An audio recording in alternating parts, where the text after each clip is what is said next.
فجر کی قضا ظہر سے پہلے پڑھیں یا بعد میں؟ اگر فجر کی نماز قضا ہو جائے تو کیا ظہر کی نماز سے پہلے فجر کی قضا پڑھیں یا ظہر کی نماز کے بعد قضا پڑھیں؟ محمد مرسلین انڈیا سے۔ پہلے پڑھیں۔ ایک تو فجر قضا کر دی، یہ گناہ، اوپر سے اتنی تاخیر کر رہے ہیں تو گناہ در گناہ ہوگا۔ حدیث میں آتا ہے من نام عن صلاۃ او نسیھا فلیصلیھا اذا ذکرھا فإن ذلک وقتھا۔ صحیح حدیث ہے، آپ صلی اللہ علیہ وسلم نے فرمایا کسی کی آنکھ نہ کھلے نماز میں یا بھول جائے تو جیسے ہی یاد آئے یا جیسے ہی جاگ آئے فوراً نماز پڑھے وہ، اور یہی پھر اس کا وقت ہوگا۔ تو اس میں تاخیر کرنا ٹھیک عمل نہیں ہے، تو ظہر تک بھی ڈیلے نہ کریں اس کو، یہ بھی غلط ہے۔ قضا نمازیں کس طرح پڑھیں؟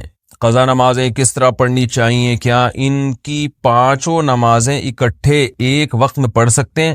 وحید اللہ خان کوہاٹ سے۔ جی ہاں، ایک وقت میں، ایک دن میں آپ پڑھ سکتے ہیں، ایک ٹائم پہ بھی پڑھ سکتے ہیں۔ 5 نہیں بلکہ وطر کی قضا بھی واجب ہے، تو وطر ملا کے 6 ہو جائیں گی، تو وہ قضا اکٹھی بھی پڑھ سکتے ہیں۔ اور نیت یہ کرنی ہے کہ میرے ذمے، جیسے فجر آپ پڑھ رہے ہیں تو نیت یہ کریں میرے ذمے فجر کی جتنی نمازیں لازم ہیں ان میں سے میں سب سے پہلی نماز پڑھ رہا ہوں۔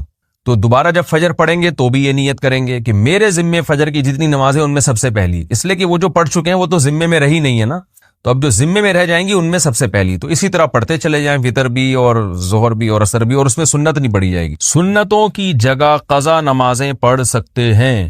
کیا عصر اور عشاء کی سنتیں غیر مؤکدہ نہ پڑھیں اور اس کی جگہ قضا نماز پڑھ لیں؟ کس طرح نفل بھی نہ پڑھیں تو کیا یہ صحیح ہے؟ محمد آصف صاحب انڈیا سے۔ جی ہاں صحیح ہے، یہ سنتیں مؤکدہ تو نہ چھوڑیں لیکن غیر مؤکدہ قضا عمری کی خاطر چھوڑ دیں۔ کیا صرف فرض نماز پڑھنا ٹھیک ہے؟ اگر کوئی شخص سنت مؤکدہ اور غیر مؤکدہ اور نوافل چھوڑ کر صرف فرض اور واجب ہی ادا کرتا ہے تو کیا اسے گناہ ہوگا اور آخرت میں حساب ہوگا یا نہیں؟ نیز کیا اس کی قضا کرنی ہوگی؟ دیکھیں، نوافل چھوڑ دیتا ہے یا سنت غیر مؤکدہ چھوڑ دیتا ہے تو کوئی گناہ نہیں ہے، لیکن اگر صرف سنت یعنی فرائض پہ اکتفا کرتا ہے اور سنت مؤکدہ کبھی بھی نہیں پڑھتا تو پھر یہ گناہ گار ہے، کیونکہ سنت مؤکدہ کو ہمیشہ کے لیے ترک کر دینا علماء کہتے ہیں اس میں گناہ کا خطرہ ہے اور یہ شخص قابل ملامت ہے، کیونکہ سنت مؤکدہ یہی ہے جس کی تاکید بہت زیادہ ہے۔ جیسے فجر کی 2 سنتیں آپ صلی اللہ علیہ وسلم ہمیشہ پڑھا کرتے تھے، حتیٰ کہ فجر کی سنتیں سفر میں بھی نہیں چھوڑی آپ صلی اللہ علیہ وسلم نے۔ تو باقی سنتوں کا بھی جو مؤکدہ ہیں ان کا اہتمام ضروری ہے، کبھی کبھار چھوٹ جائیں تو کوئی حرج نہیں ہے اس میں، جیسے سفر میں چھوڑ دیں یا کوئی ایمرجنسی ہے یا بہت زیادہ تھکاوٹ ہے، کبھی کبھار چھوڑنے میں کوئی حرج نہیں۔ فجر کی سنتیں رہ جائیں تو کب پڑھیں؟ کیا ہم فجر کی نماز کے بعد سنت پڑھ سکتے ہیں؟ بعض لوگ بولتے ہیں کہ تم پڑھ سکتے ہو اور بعض لوگ کہتے ہیں کہ نہیں بلکہ طلوع آفتاب کے بعد پڑھ سکتے ہو، اس بارے میں رہنمائی فرمائیں۔ عاصم نصیر کشمیر سے۔ یہ مسئلہ علماء کے مابین اختلافی ہے۔ امام احمد بن حنبل، امام شافعی کے نزدیک جائز ہے کہ فجر کی فرض نماز کے فوراً بعد آپ سنتیں پڑھ لیں، لیکن امام حنیفہ رحمہ اللہ تعالیٰ کے نزدیک فوراً بعد نہیں بلکہ اشراق کے وقت آپ پڑھیں، اور یہ عبداللہ بن عمر سے ثابت بھی ہے عملاً کہ، اور یہ جو حدیث میں آتا ہے کہ نماز کے بعد سنتیں پڑھی جائیں تو احناف کے ہاں اس کا مطلب یہی ہے کہ نماز کے بعد اس وقت جب مکروہ وقت گزر جائے، اور وہ اشراق کے وقت گزر چکا ہوتا ہے، کیونکہ فجر کی نماز کے بعد نوافل نہیں ہے، تو اس لیے، اور صحابہ سے بھی منقول ہے، تو کسی وقت میں انشاءاللہ پورے ریفرنس کے ساتھ اس پہ دلائل ریکارڈ کروا دوں گا۔ ابھی تو صرف سائل نے جتنی بات پوچھی ہے تو صرف ٹو دا پوائنٹ اسی بات کا جواب دے رہا ہوں کہ فقہ حنفی میں یہی ہے کہ آپ اشراق کے وقت پڑھیں، فوراً بعد نہ پڑھیں۔ باقی اگر کوئی فجر کے فوراً بعد پڑھ رہا ہے، وہ فقہ حنفی کو فالو نہیں کرتا تو اس کو پڑھنے دیں، اس میں پھڈے بازی والی بات نہیں ہے۔ آپ اس پر عمل کریں کہ ایک مسلک کو فالو کرنا چاہیے، دوسرے پہ تان و تشنی نہیں کرنی چاہیے۔ یہ اسلاف کا طریقہ تھا اور یہی طریقہ اس امت میں ایک ایسا طریقہ ہے جس سے امت اختلاف سے بچ سکتی ہے۔ اپنے دلائل دوسرے پر تھوپنا اور یہ کہنا کہ میں صحیح ہوں تم غلط ہو، اس سے امت میں اتحاد پیدا نہیں ہوگا۔ اتحاد اسی سے ہوگا کہ آپ ایک مسلک پہ اگر عمل کر رہے ہیں تو آپ اس پر عمل کریں، دوسرے کو آپ برا بلا نہ کہیں۔ تو حنفیہ کا اس بارے میں 2 ٹوک اور واضح موقف ہے، اور یہ آثار صحابہ سے بھی ثابت ہے کہ فجر کی یا آپ کی 2 سنت اگر چھوٹ جائے تو فوراً بعد نہ پڑھی جائیں بلکہ اشراق کے وقت میں پڑھی جائیں، اور یہ اشراق کے وقت میں پڑھنا افضل ہے، کوئی لازم نہیں ہے، بہتر ہے کہ اس کو پڑھ لیا جائے۔ فجر میں الارم نہیں بجا تو قضا کا گناہ ہوگا؟ اگر کوئی فجر کا وقت ختم ہونے کے 45 منٹ بعد فجر کی نیت سے جاگا اور اٹھ کر موبائل دیکھا کہ الارم کیوں نہیں بجا، پھر وضو کر کے فرض نماز کی قضا کی، کیا اسے بھی قضا کرنے کا گناہ ملے گا یا پھر یہ معاف سمجھا جائے گا؟ عارف شیخ انڈیا سے۔ عارف شیخ صاحب، اگر پورا انتظام اس نے فجر میں اٹھنے کا کیا تھا پھر بھی بیچارے کی آنکھ نہیں کھلی تو پھر کیوں گناہ ملے گا؟ حدیث میں آتا ہے کہ لیس فی النوم التفریط فی الیقظہ. آپ صلی اللہ علیہ وسلم نے فرمایا کہ سوندے میں کوتاہی نہیں ہے. کوئی آدمی اگر سو جائے اور آنکھ نہ کھلے، خود آپ صلی اللہ علیہ وسلم کے ساتھ ایسا ہوا صحیح بخاری میں کہ اس کو آپ صلی اللہ علیہ وسلم کی آنکھ نہیں کھلی، کیونکہ حضرت بلال جنہوں نے جگانا تھا ان کی آنکھ نہیں کھلی. تو حضرت بلال کہ جب سورج کی کرنیں آپ کے چہرے پہ پڑی ہیں تو حضرت بلال کی آنکھ کھلی تو آپ نے سب کو اٹھایا. تو پورا انتظام آپ جاگنے کا کر کے سوئے پھر بھی آنکھ نہیں کھلی تو وہ معاف ہے. آپ صلی اللہ علیہ وسلم نے فرمایا کہ من نام عن صلاۃ او نسیہا فلیصلیھا اذا ذکرھا، کہ جو آدمی نماز سے سو جائے یا بھول جائے تو جیسی یاد آئے اس وقت پڑھ لے، جیسی جاگ آئے اس وقت پڑھ لے. تو اس کا مطلب انسان کے ساتھ یہ ہو سکتا ہے کہ آنکھ نہ کھلے اس کی.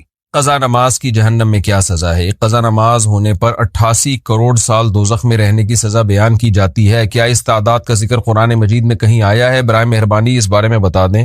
ذیشان خان پشاور سے. ایسی کوئی متعین مدت نہ قرآن میں ہے نہ کسی مستند حدیث میں ہے کہ 88 کروڑ سال. ہاں یہ ضرور ہے کہ اسلام میں نماز قضا کرنے سے بڑا گناہ کوئی ہے نہیں، شاعر اسلام میں سے، اسلام کی علامت میں سے ہے. تو جہنم میں شرک کے بعد اگر سب سے بڑی سزا کسی کو دی جائے گی نا تو وہ بے نمازی کو دی جائے گی. حقوق العباد میں قاتل کو، حقوق العباد میں سب سے بڑی سزا قرآن نے جو بیان کی ہے وہ قاتل کے بیان کی ہے، کیونکہ جس نے انسانی زندگی، انسان سے اس کی زندگی کا حق چھینا ہے. اور حقوق اللہ میں شرک کے بعد جو سب سے بڑا جرم ہے اسلام میں وہ ہے نماز کا قضا کر دینا. تو سب سے بڑی سزا نمازی ہی، بے نمازی ہی کو ملے گی اور قاتل کو ملے گی. اب کتنی ہے اس کے میں نے بتایا کہ کوئی ہمیں نہیں ملتا کہ اتنے سال رہے گا. یہ ہے کہ بہت عرصہ رہے گا جہنم میں. جہنم میں تو بھائی تھوڑے دن کی سزا، تھوڑے ٹائم کی سزا بھی بہت سخت ہے. اللہ نے بہت سخت آگ رکھی ہے. تو آپ سوچیں کہ طویل عرصے تک جہنم میں جلنا یہ کتنی بڑی سزا ہے. تو اس بحث میں پڑھے بغیر کہ کتنے سال جلے گا، اس بحث میں نہیں پڑھنا چاہیے. اصل جو پڑھنے کی چیز ہے وہ یہ ہے کہ ہم توبہ استغفار کریں، اور اگر کوئی شخص نماز قضا کرتا ہے تو توبہ کرے اس جرم سے اور آئندہ کے لیے اللہ سے معاہدہ کرے، وہ نماز کی پابندی کرے. فجر چھوڑ کر باقی نمازیں پڑھنا، اگر ہم فجر کی نماز نہ پڑھیں تو کیا باقی نمازیں پڑھ سکتے ہیں یا وہ بھی قبول نہیں ہوں گی؟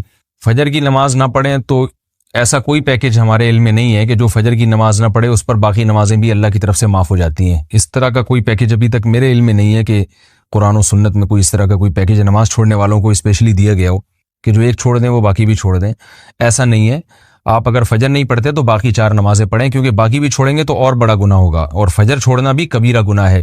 رسول اللہ صلی اللہ علیہ وسلم نے ارشاد فرمایا، من ترک الصلاۃ متعمدا فقد کفر، جس نے جان کر نماز چھوڑ دی تحقیق اس نے کفر کیا.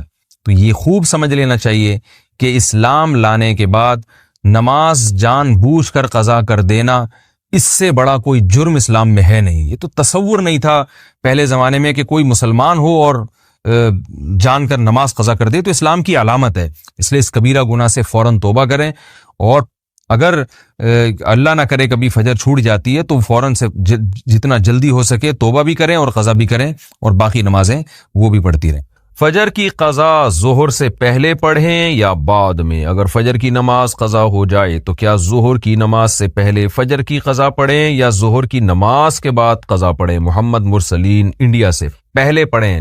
ایک تو فجر قضا کر دی، یہ گناہ، اوپر سے اتنی تاخیر کر رہے ہیں تو گناہ در گناہ ہوگا. حدیث میں آتا ہے من نام عن صلاۃ او نسیھا فلیصلیھا اذا ذکرھا فإن ذلک وقتھا. صحیح حدیث ہے. آپ صلی اللہ علیہ وسلم نے فرمایا کسی کی آنکھ نہ کھلے نماز میں یا بھول جائے تو جیسے ہی یاد آئے یا جیسے ہی جاگ آئے فوراً نماز پڑھے وہ، اور یہی پھر اس کا وقت ہوگا. تو اس میں تاخیر کرنا ٹھیک عمل نہیں ہے. تو ظہر تک بھی ڈیلے نہ کریں اس کو، یہ بھی غلط ہے. فجر کی پابندی کیسے کریں؟ فجر کی نماز نیند کی وجہ سے قضا ہو جاتی ہے، ذہن میں خیال آتا ہے کہ ابھی سو جاتا ہوں بعد میں اس کی قضا کر لوں گا، اس کی تھوڑی وضاحت فرما دیں. محمد اظہر انڈیا سے. محمد اظہر بھائی، مسئلہ یہ ہے کہ اسلام میں نا شرک کے بعد نماز قضا کرنے سے بڑا گناہ نہیں ہے، کسی قیمت پہ معاف نہیں ہے نماز. تو آپ سو جائیں یا کچھ بھی کر لیں، آپ کو نماز پڑھنی پڑے گی، ورنہ آخرت میں اس کا بڑا سخت حساب دینا پڑے گا آپ کو. اور فجر کی نماز کی ویلیو اس لیے بھی زیادہ ہے کہ اس میں اس کے ثواب اس لیے زیادہ ہے کہ اس کو پڑھنا مشکل ہے. تو 2 کام میں آپ کو بتاتا ہوں، وہ اگر کر لیں تو انشاءاللہ آپ سے پابندی ہو جائے گی. نمبر 1، صبح اٹھنے کے لیے آپ ایک الارم والی گھڑی لیں جس کے الارم کی آواز بہت تیز ہو.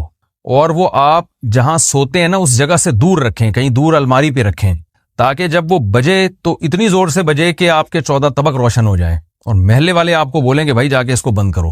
اور دوسری بات یہ ہوگا، دور رکھنے کا فائدہ یہ ہوگا کہ آپ فوراً وہیں سوتے سوتے ہاتھ مار کے بند نہیں کریں گے، بلکہ آپ کو اٹھ کے چل کے جانا پڑے گا اسے بند کرنے کے لیے۔ تو اتنی تیز آواز ہو کہ آپ دوڑتے ہوئے جائیں اٹھ کے، تو اس سے انشاءاللہ آپ کی آدھی نیند بھی غائب ہو جائے گی اور جو سستی تھی وہ بھی کم ہو جائے گی اور آپ انشاءاللہ اٹھ بھی جائیں گے۔ دوسرا کام آپ نے یہ کرنا ہے کہ جس دن فجر کی نماز قضا ہو جائے اس دن آپ نے فجر صبح کا ناشتہ نہیں کرنا ہے۔ اگر آپ ناشتے کے عادی ہیں تو اس دن کا ناشتہ آپ گول کر دیں سزا کے طور پر، تو یہ بھی ہے۔ اور اگر آپ ویسے ہی ناشتے کے عادی ہیں، ناشتہ کرنے کا آپ کا معمول نہیں ہے، تو پھر آپ اس دن لنچ غائب کر دیں، بولے آج کھانا نہیں کھاؤں گا میں، تو کچھ سزا دیں اپنے آپ کو، تو اس سے انشاءاللہ آہستہ آہستہ اس بری عادت سے آپ کی جان چھوٹ جائے۔ قضا نمازیں کس طرح پڑھیں؟ قضا نمازیں کس طرح پڑھنی چاہیے؟ کیا ان کی پانچوں نمازیں اکٹھے ایک وقت میں پڑھ سکتے ہیں؟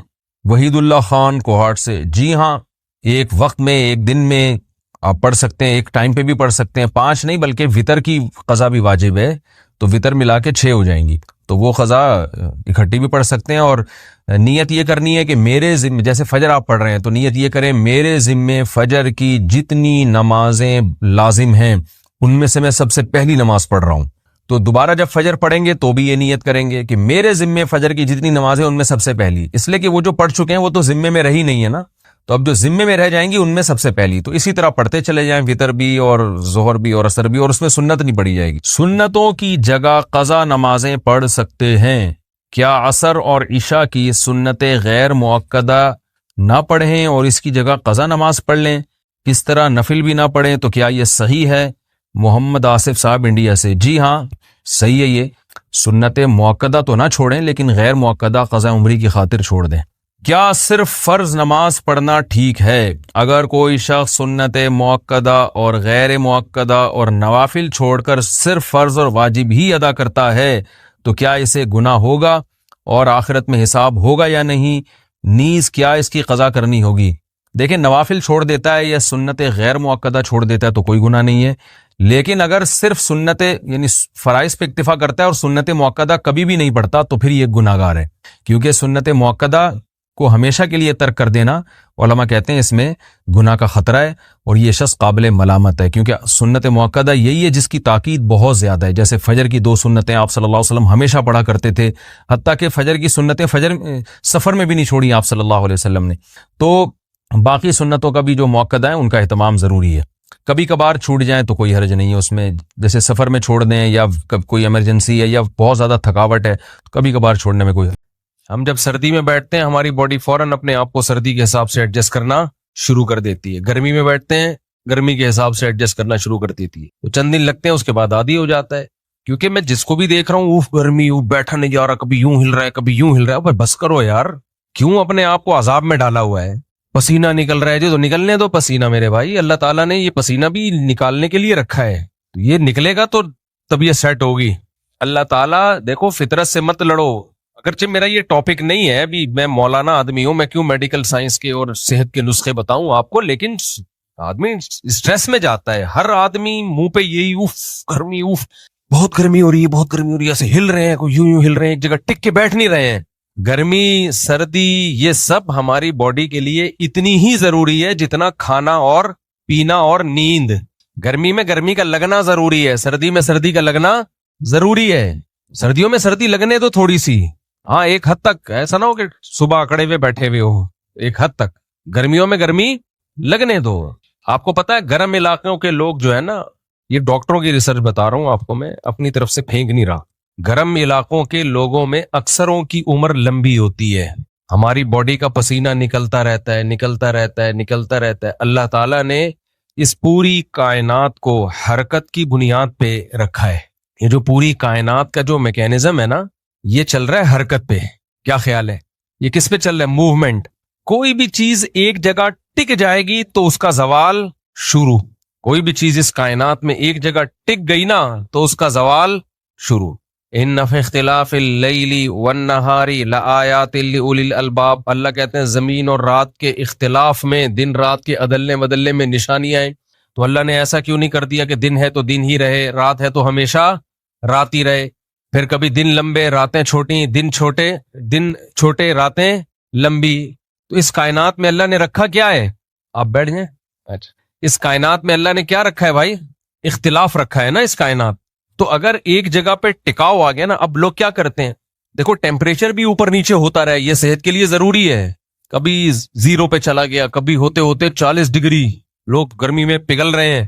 یہ اختلاف رہے گا تو آپ مینٹلی بھی صحت مند رہو گے اور فزیکلی بھی بولو صحت مند رہو گے. یہ قدرت کا بنایا ہوا، یہ تو گرمی سردی کے اختلاف ہے. اس کو تو اللہ نعمت کے طور پہ قرآن میں بیان کر رہا ہے جگہ جگہ. یہ نعمت ہے اللہ کی. اور ہم نے کیا کیا؟ اے سی کو سیٹ کر دیا 24 پہ یا 27 پہ. اللہ نے کائنات کے زمین کے ٹیمپریچر کو ایک جگہ سیٹ کیا ہے؟ بولتے کیوں نہیں؟ اللہ بھی تو چاہتا کہ پوری زمین کا ٹیمپریچر فرشتوں سے کہتا 26، کسی کو 27 پسند ہے، کسی کو 26، کسی کو 28، اس کے لگ بھگ ہی ہم گھوم رہے ہوتے ہیں. 27 پہ اس کا ٹیمپریچر کیا کر دو؟ فٹ کر دو. پھر اللہ قرآن میں آیتیں نازل کرتا، دیکھو میں نے زمین کے ٹیمپریچر کو 27 پہ فٹ کر دیا تاکہ 28 والے بھی خوش رہیں اور 26 والے بھی خوش رہیں، 24 والوں کو بھی زیادہ ٹینشن نہ ہو. تھوڑا ہی فرق ہے نا. تو یہ میری نعمتوں میں سے ایک نعمت ہے کہ 27 پہ میں نے ٹیمپریچر فٹ جو ہے نا اس کو فکس کر دیا ہے. ان فی ذلک لآیات لقوم یتفکرون، اس میں عقل والوں کے لیے بڑی بڑی نشانی ہے. نہ اللہ نے کہا نشانیاں ایک جگہ فکس ہونے میں نہیں ہے، عدلنے بدلنے میں ہے. سمجھ میں نہیں آ رہی میرا خیال ہے بات؟ کس میں ہے ٹیمپریچر؟ دن رات کے عدلنے بدلنے سے ٹیمپریچر بھی تو چینج ہوتا ہے نا. جب دن چھوٹے ہوتے ہیں راتیں لمبی ہوتی ہیں ٹیمپریچر گرتا ہے، جب دن لمبے ہوتے ہیں راتیں چھوٹی ہوتی ہیں ٹیمپریچر اوپر جاتا ہے. آج کل جون ہے نا، یہ تو ٹیمپریچر کیا ہو رہا ہے؟ بڑھ گیا. دن بہت لمبے ہو گئے تو ٹیمپریچر بڑھ گیا. تو یہ جو اللہ نے اختلاف پیدا کیا ہے، کبھی ٹیمپریچر نیچے جا رہا ہے، کبھی ٹیمپریچر اوپر جا رہا ہے، یہ اللہ کی نعمتوں میں سے ایک نعمت ہے. اور آپ نے اس کو اپنی گاڑی میں، اپنے دفتر میں، اپنے گھر میں، مسجدوں میں، ہر جگہ 26 پہ آپ نے کیا کر دیا؟ فکس کر دیا. تو ایک طرح سے یہ فطرت میں مداخلت ہے یا نہیں ہے؟ میں نہیں کہہ رہا اے سی کا، میں یہ نہیں فتویٰ دے رہا کہ اے سی کا استعمال ناجائز ہے، ایئر کنڈیشن کا آپ استعمال کریں، لیکن فطرت میں مداخلت ہے یا نہیں ہے؟ بولو نا. تو فطرت انتقام، آگے جملہ مکمل کرو، لے گی. فطرت کیا کرے گی؟ انتقام لے گی. اس سے آپ کی اسٹریس ختم نہیں ہوگی، اسٹریس بڑھے گی. اس سے آپ کی ٹینشن ختم نہیں ہوگی، ٹینشن بولو بڑھے گی. اس لیے گرمیوں میں گرمی کو انجوائے کرو، پسینہ نکالو، کوئی بات نہیں. پسینے کے بعد نہانے کا اپنا مزہ ہے. میلا ہوتا ہے تو نہانے میں مزہ آتا ہے. پسینے کی اسمیل آئے گی کپڑوں سے، جسم سے، پھر جا کے نہاؤ گے، دوسرے کپڑے پہنو گے ہلکے. دیکھو میں بغیر بنیان کے کرتا پہن کے بیٹھا ہوں، اس کا اپنا مزہ ہے، ہلکا پھلکا. سردیوں کا اپنا مزہ ہے، آدمی کیسے گرم گرم کپڑے پہن کے گھوم رہا ہوتا ہے. تو اتنا زیادہ یہ ٹاپک تو ڈاکٹروں کا ہے، لیکن ڈاکٹر شاید زیادہ بول نہیں رہے ہیں اس پہ. اور مذہب کا اس لحاظ سے ہے یہ ٹاپک کہ اللہ تو اختلاف کو نعمت کے طور پہ بیان کر رہے ہیں کہ اختلاف نعمت ہے، اور ہم اس اختلاف کو عذاب اور زحمت کے طور پہ بیان کر رہے ہیں کہ نہیں نہیں نہیں نہیں، اتنی گرمی بھی نہیں ہونی چاہیے، اتنی سردی بھی نہیں ہونی چاہیے. اللہ میاں کو چاہیے ہم سے پوچھ کے موسم بھیجا کرے، ہم سے پوچھے بھی اتنا ٹیمپریچر ہم افورڈ کر سکتے ہیں، اس سے زیادہ میں ہمارا چونکہ ایکچولی پسینہ نکلتا ہے. جب پسینہ نکلتا ہے تو کپڑے گندے ہوتے ہیں اور ایک بے چینی ہوتی ہے، تو پھر ہمیں